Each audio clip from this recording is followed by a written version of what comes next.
Il y a encore des gens pour penser que la religion est la discipline qui bouche les trous de la science.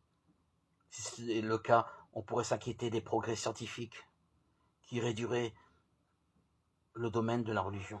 Cette conception est heureusement largement dépassée aujourd'hui. Nous sommes sûrs, dans la foi, d'un certain nombre de choses. L'existence d'un Dieu créateur, la divinité du Christ, son incarnation. Nous en sommes certains, non pas que nous soyons plus intelligents que d'autres, mais parce que le Christ nous éclaire comme il l'a promis. Nous sommes sûrs que jamais la science ne pourra être en opposition avec ces vérités de foi. Toute contradiction n'est qu'apparente ou provisoire. Il peut arriver que l'hypothèse avancée par la science ne se vérifie pas.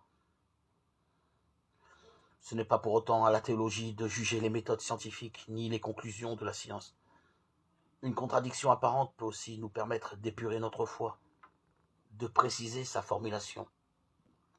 Prenons l'exemple de la création, les progrès de la géologie, de la paléontologie, les acquisitions de l'exégèse biblique.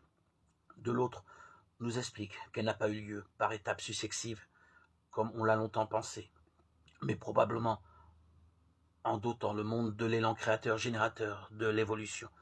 Ce ne change rien au fait fondamental et la science ne peut pas prouver, car ce n'est pas son domaine que Dieu n'a pas créé le monde.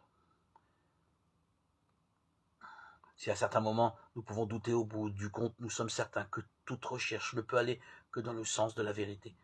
Vérité que nous ne possédons pas, mais par qui nous devons nous laisser envahir. Fort de cette certitude, nous pouvons en toute quiétude pousser l'investigation scientifique aussi loin qu'il est possible pour essayer d'approcher de plus près cette vérité. La seule limite à l'utilisation des méthodes scientifiques étant le respect de l'homme. La recherche ne peut faire bon marché de l'obligation d'amour. L'intérêt de la foi, si l'on peut employer cette formule, serait de pousser cette recherche pour dépasser toutes les hypothèses intermédiaires. Nous sommes sûrs que la psychologie, pas plus qu'aucune science, ne peut contredire la foi.